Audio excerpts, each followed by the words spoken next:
Yeah, I can see now. Then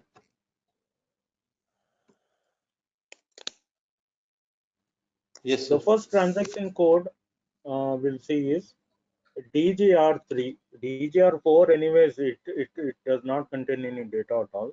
You go to DGR3. DJR3. DG.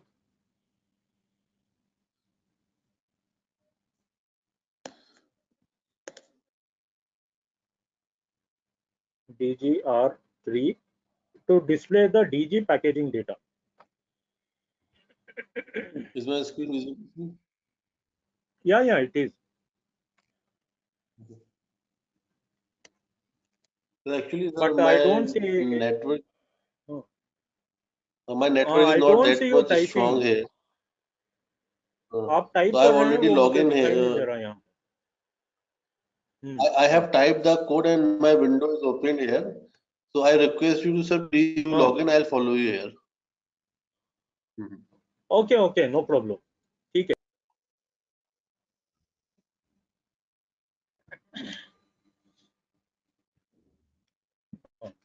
So the first transaction code I told you was DGR3. DGR3, which is to go to the dangerous goods packaging data.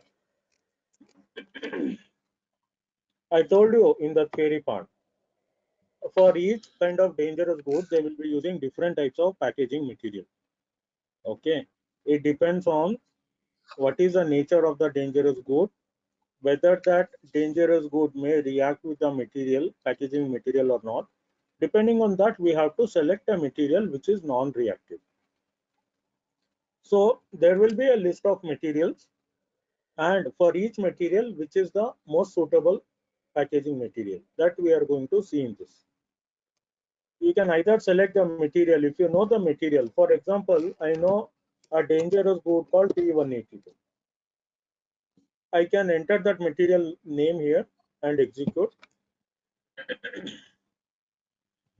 So related to that material, whichever the packaging code or packaging which I can use, all those details will be displayed.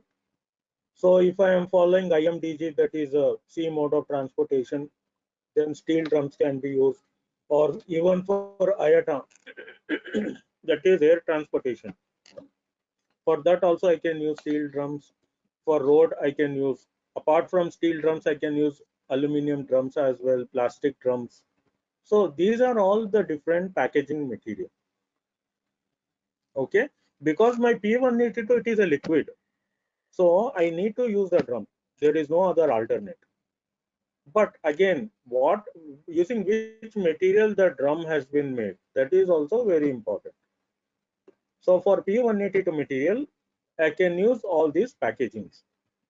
We call it as packaging code. Each code, as you can see here, 1A1 represents steel drum with a non-removable head. Similarly, 1A2 is a packaging code representing steel drum with removable head. Or for aluminum drum, it is 1B. Like that. Depending on the different types of drums that we have a different packaging code for each one of them.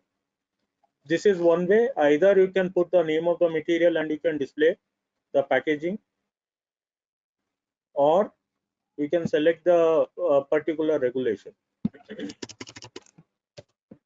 Let us say ADR regulation. If I want to see as per the ADR regulation, which are the allowed packaging material, let's say. So I can search by using the ADR regulation. So it will show me for ADR regulation, steel drums are allowed. The material can be anything. The material which is suitable for that packaging code, only those material will be displayed here. So again, you have steel drums, aluminum drums, then metal drums, and except in plastic drums are also there.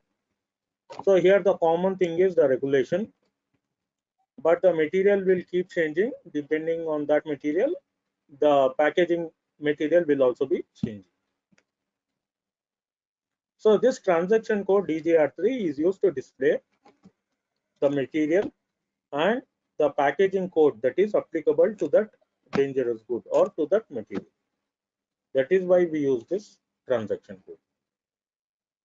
Apart from that, if you see on the right hand side, there will be many other details like change number description, validity date,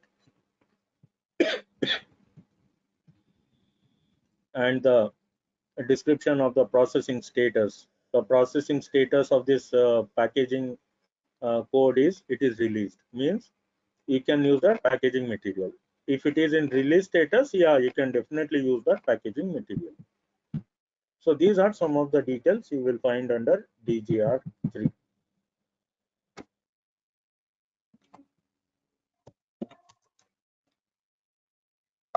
DGR4 is also there, but that will not display the data. Actually, the server does not contain any data. Let me show you. That is also related to the packaging code only. But since we use different types of packaging, inner packaging, outer packaging, or sometimes we use single packaging, depending on that, again, there will be a different section of packaging codes. Depending on whether I am using this packaging for inner packaging or for outer packaging, or if I am using a single packaging, then what material I should use. Depending on that also you can search. But for this type of breakup, we don't have any data. Let me again use that ADR regulation itself. No.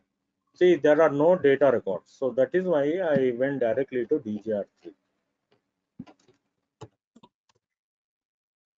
Next transaction code is related to the change document. If anybody has made changes to the master data or the master record of dangerous goods, then those activity will be captured in my change documents. That transaction code is DGR2, DGP master, dangerous goods master. I will select the from date.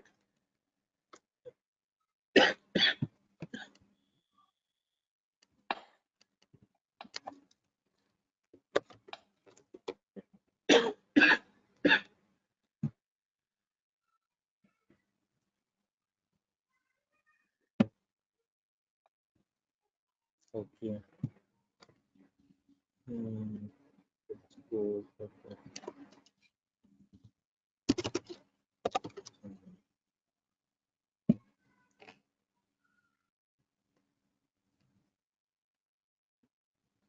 Okay. So there are some change documents available when you go a little bit further from 2001. So like we have already seen, change documents are those documents which captures the activity of any SAP user. If he has changed any data, you know, his details will be captured in a change document. Shivdeep, 1 second, I'm getting too much cough. Yes, please take your time. Yes, sir.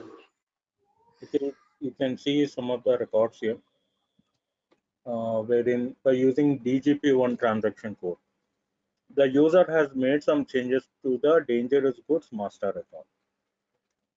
So that activity has been captured. We have seen this in each component. You find this chain document. It is not only in dangerous goods. Right from the beginning, from product safety, we have seen for each component there will be a separate set of change documents. So along with the transaction code that has been used, it will show you what changes have been made. Not only that, it will show you the exact place or the field where the data was changed or inserted. Like for example, here hazard inducing substance was added, or dangerous goods transport type was added, or maybe danger label was selected here. So like this, all this, any changes made to the master record will be captured. This is your change document pertaining to dangerous goods master record. If you want to see that the username got disconnected.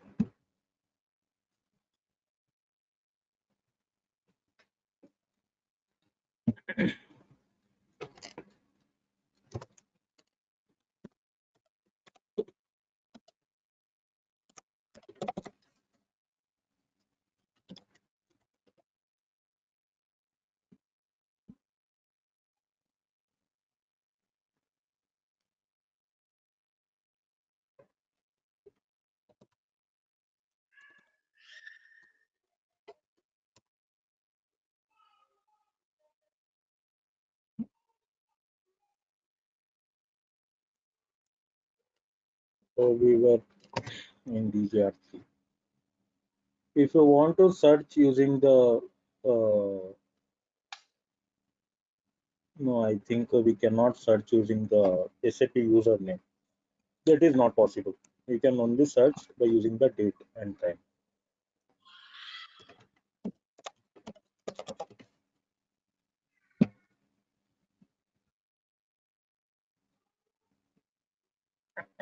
I have never used this server, so maybe even if I have created any master record, then those details will not come because I have not used this server anytime. This server, sir, also have less information as compared to the server used by Yuvraj or you. Oh, okay. I had actually shared some other server, no, in the beginning. I think 17 But fun 62 something I had shared.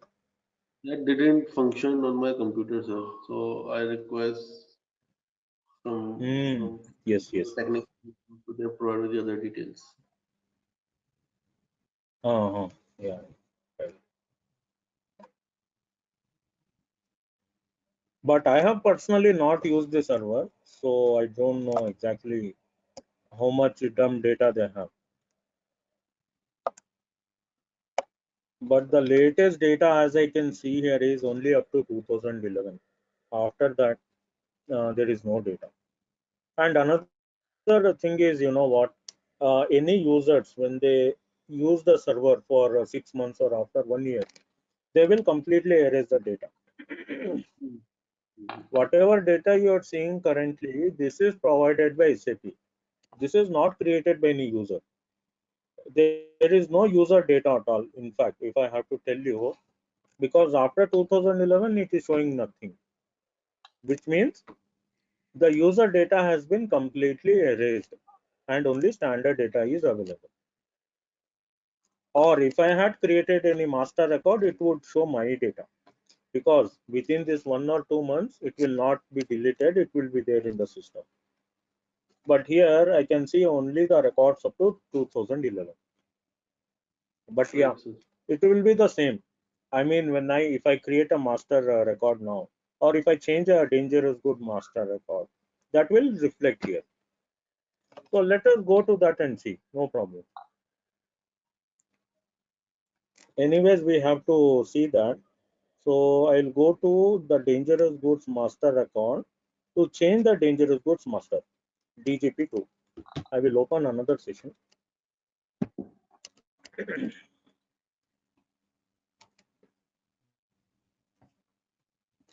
Okay, DGP and okay, let me open any material.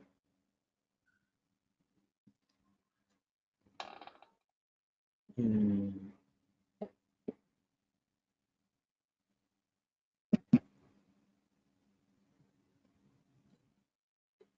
Okay, in this maybe I will add one sardine using substance.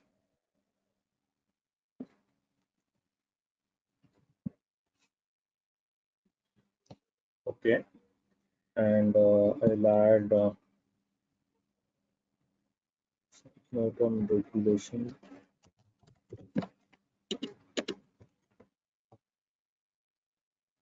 Then go to substance rating that 19 degrees Celsius. You can change anything you want. So this is your master record. We will come to that in detail, but right now I just want to show you any changes made to the master record will be captured. That is my intention. Okay. Now let me go to this.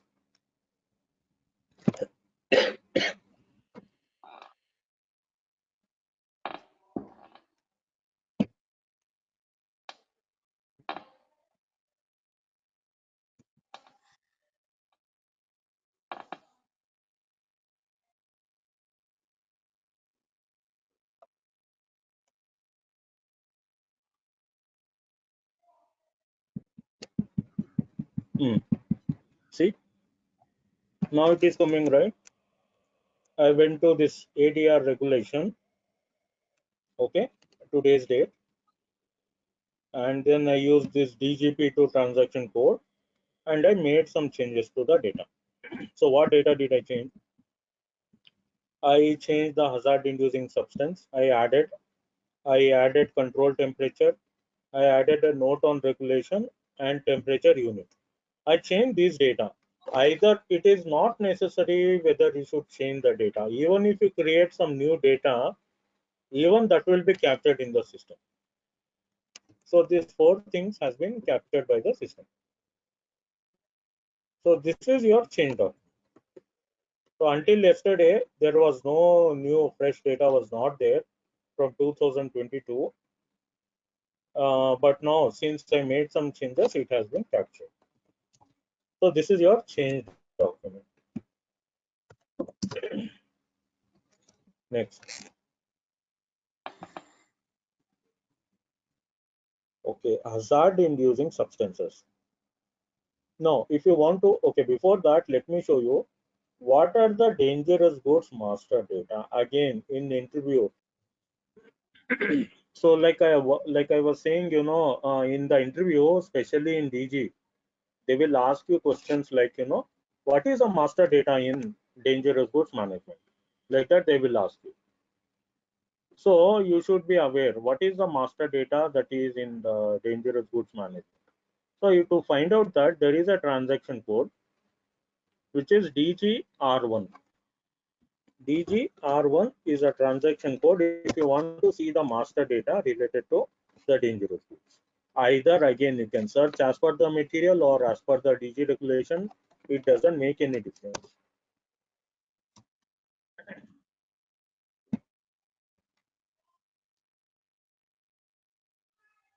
But you should remember which are the important master data in DG. So the first and foremost is the material name, that is your first master data.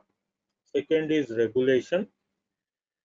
Then you have mode of transport category, that is also a master data.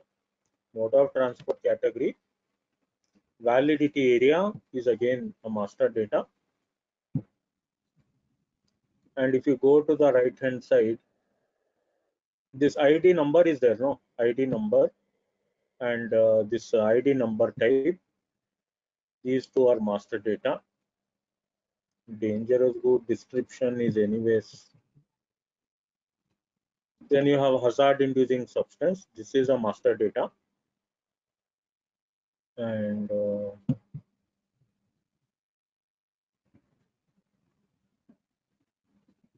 this class, dangerous goods class.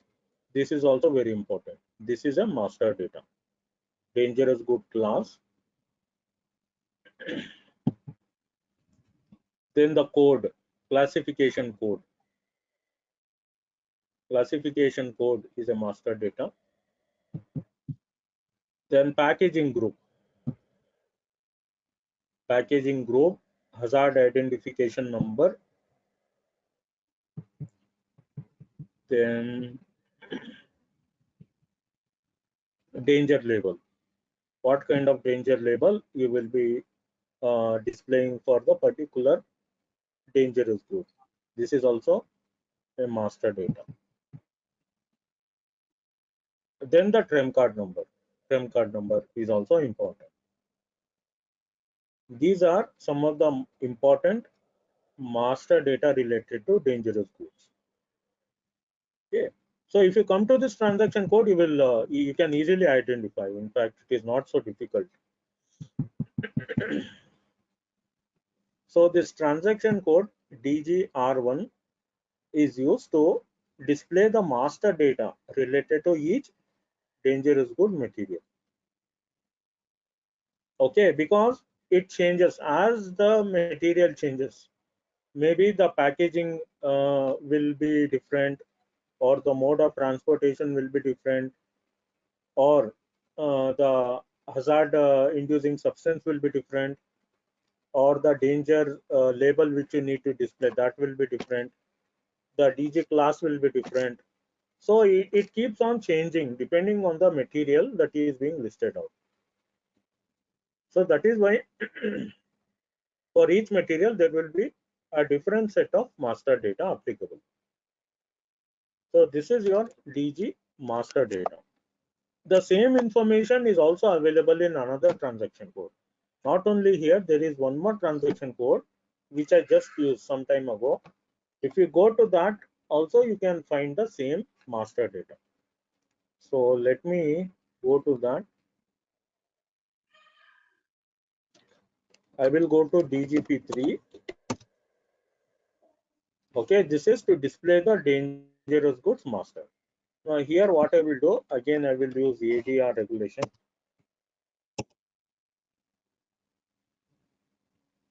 Okay, see here also it will show me the same kind of the basic master data, applicable regulation, the type, identification number,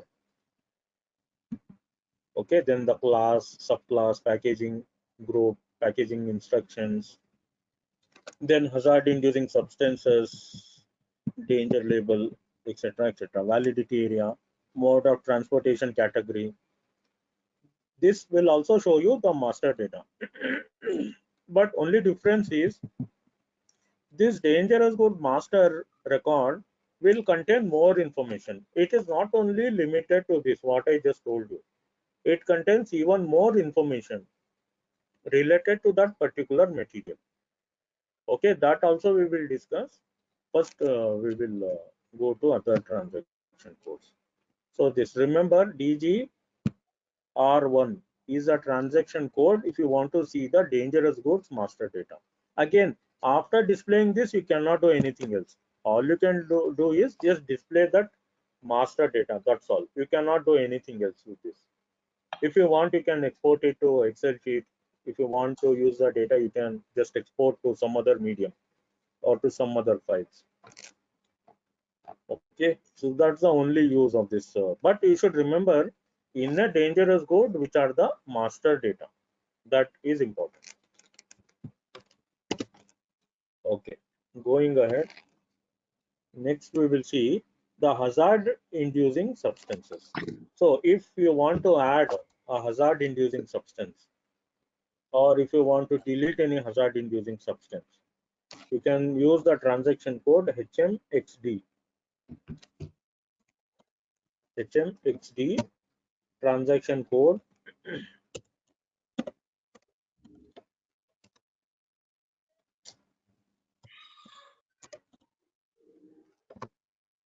To go to the hazard inducing substances. So as you can see here, there are only 3 hazard inducing substances listed out.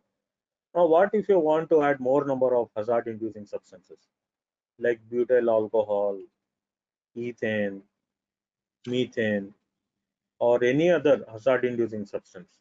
If you want to add, go to new entries, give a number to your hazard inducing substance and give the description. Like I told you, butyl alcohol is one of the hazard inducing substance. Similarly, you can add toluene. Then you can add arsenic. Arsenic is also a very hazardous material. So you can add arsenic.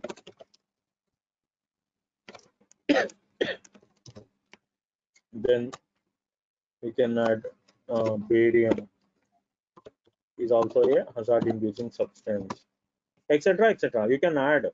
See, if any hazard inducing substance which is there in your product, okay, and which is not listed out in the standard list, then you can add those hazard inducing substances to the list. Then save the data of your hazard inducing substances. Okay, so these are your hazard inducing substances that are added along with the other detail. Arsenic is already there. It is already there. So using this transaction code, you can add more number of hazard inducing substances, or you can delete. If you want to delete or edit, you can do that.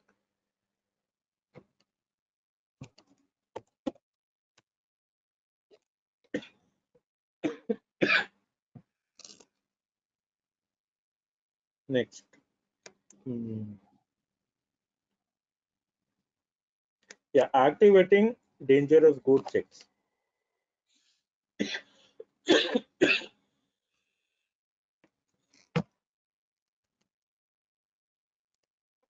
DGA1.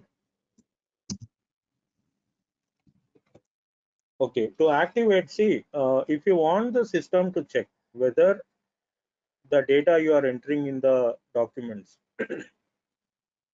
is correct or not as per the DG regulation, then first you have to make the dangerous good check active. If it is not active, then it will not check for the data consistency. It will not check whether the data that you are entering in the documents is right or wrong. It will not check. So this checks active should be selected. Only then you can expect that the system is going to check for any errors in the document. Again, like I told you, these documents are not prepared by us. It is prepared by SD team, sales and distribution team. They are the ones who are responsible, and they are the owners of dangerous goods documents.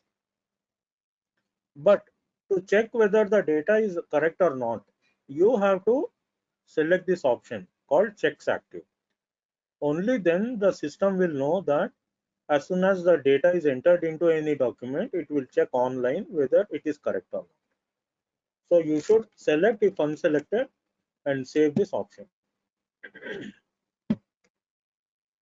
That is known as activating dangerous good checks. Okay, and what you find here, hazard material check active. This is a program.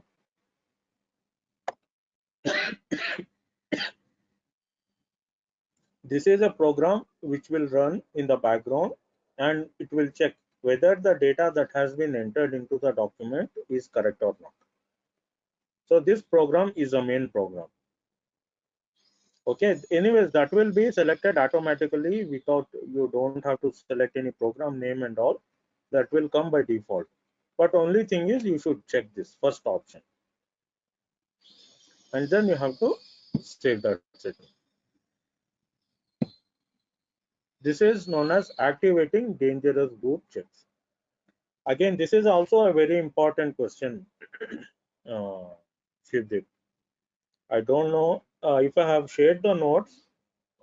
Pay special concentration on dangerous good checks, because definitely they will ask you.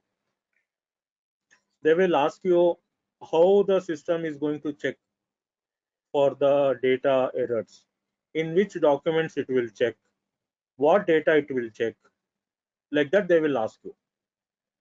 So dangerous goods is a very critical component in SAP EHS, and they will ask you a lot of questions from this. So pay special concentration on dangerous goods management, especially with regard to this dangerous goods checks. Okay, this is Okay. a very important part. Yeah, especially go through the theory part in which they have given each document type and what data in that document will be checked. Like we have sales document, shipping document, shipment documents. In sales document, which data it will check. In shipment document, which data it will check. In shipping document, which data. Like that, you study step by step. Then you will be able to answer them. It is a tough question. They know. That is why they keep on asking that same thing. Okay. Now let's go to dangerous goods regulation. What is this dangerous goods regulation? I mean, this is a configuration step. Sometimes what happens, if you are working in a country, okay, and if they have a dangerous good regulation, then sometimes what happens in SAP as a standard, the name of that DG regulation will not be available. For example, let us say, although we don't have a DG regulation in India, let us assume that we have a dangerous good regulation called something DG underscore India, let's say, for example. But when you want to use this regulation name in your SAP, you find that under the standard list, this name itself is not there. Then what do? You have to print that name on your documents. You have to use the DG regulation name in all the documents that you create, but it is not there in the standard list. So at that time, what you can do is you can add or create the dangerous good regulation. By the way, in India, we don't have any DG regulation. It's not there. We are following Motor Vehicle Act that itself is helping us in transportation of dangerous goods. Apart from that, yeah, in hazardous waste, if you are transporting, there are some rules in pollution control board. But apart from this, there is no separate dangerous good regulation. So let me show you the transaction code. It is HNCR. If you want to create a new DG regulation, or if you want to add it to the existing list, see here, you have Australian DG good, the dangerous good regulation is there. Then Mexican, Chinese dangerous good regulation is there. Then Mexican will also be there. Mexican dangerous good regulation is there. New Zealand dangerous goods regulation is there. There are many individual country wise DG regulation are also added in the list. But if you want to find for India, it is not there. For India, they have not mentioned because maybe the reason is we don't have one. But let's say tomorrow, if India creates one DG regulation, so at that time you need to add it. Then go to new entries, select the DG regulation name. Let's say DG underscore India, like this you can add. Validity area will be obviously India. Then transport category. Now what you can do here, make it as DGR underscore India. Okay, DGR India, validity area India, mode of transport, select roadways.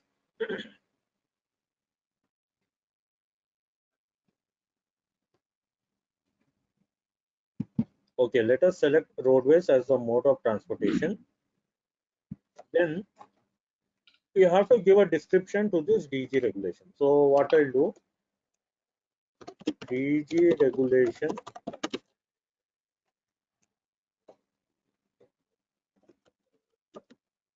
for or of India for road transportation, something like this. I will add.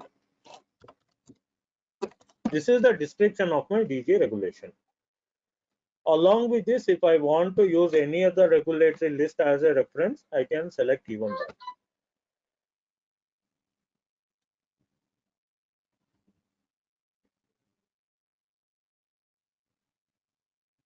Maybe let us say we follow United Nations.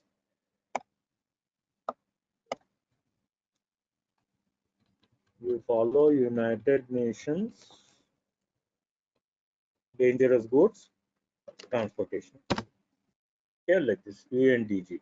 So I can add this as a reference regulatory list. Then save the DG regulation.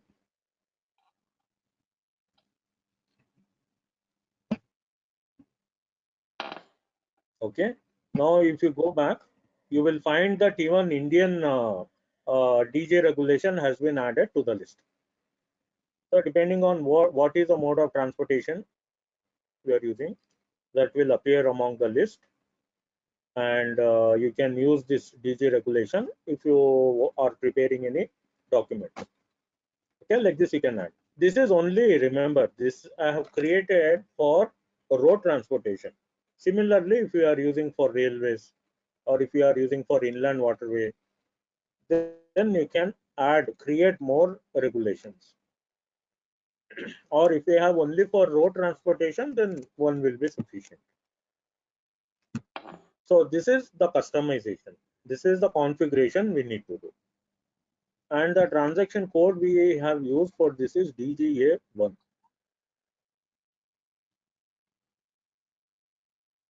Okay, HMCR sorry, related. DGA, no, HMCR, sorry, yeah, HMCR for this dangerous goods regulation creation. If you want to add a new DG regulation, like that you can create as many you want. You can create and you can keep it in a list.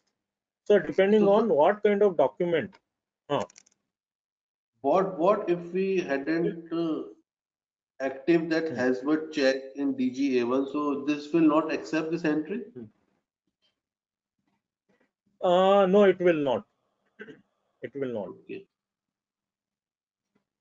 Or sometimes I will give you one example. See, let us say in your document you have selected the mode of transport category as airways. Okay, so you are going to transport your dangerous goods using airways. That is what you have selected. But the regulation name what you have put is IMDG. Okay, let us assume like this. Your mode of transportation is airways, but your applicable DG, what you have written in the document is IMDG. What the system will do if you have activated the online check, it will see that IMDG is actually applicable for C mode of transportation. Okay, but the mode of category you have selected is airways. So immediately what it will do, it will display a warning message saying that the selected data is incorrect. Then what you need to do, you have to again rectify that error and you can move on to the other data. See, again, within this checking parameters also, there are two ways. Either it will do automatically or you have to do it manually, or there is one more type of data checking in the system. Automatic checking means as soon as you enter the data in the respective field, it will immediately check. That is automatic checking.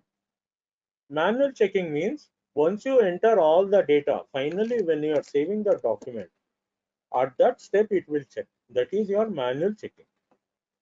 Okay, these are the two differences. So I gave you an example like that. The error may be in anything. Maybe I have entered some wrong date. Sales document date itself is wrong. So it will check that date.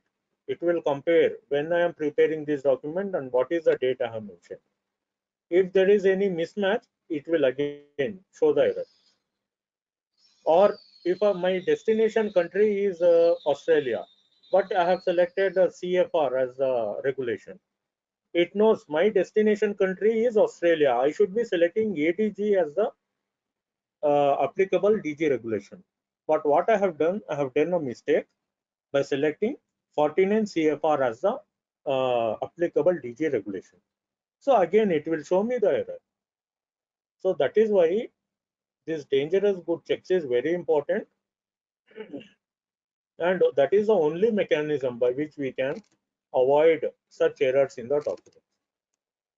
That will be used in real time. Very heavily they use that. That is why this is a very important question. Okay, now did you understand? Yes, sir. Clear. Now, yeah. Now, if it is not active, what will happen? No matter what error you are doing, it will not check. It will not show that error. So that's the difference between activating the check and deactivating the check.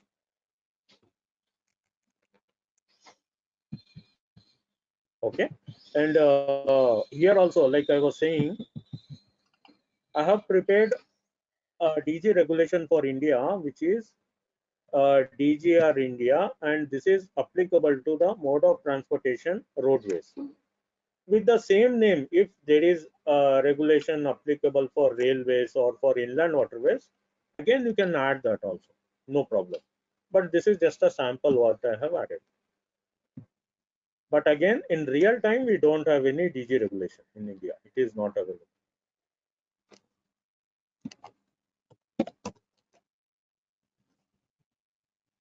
See you tomorrow morning. Okay, good night.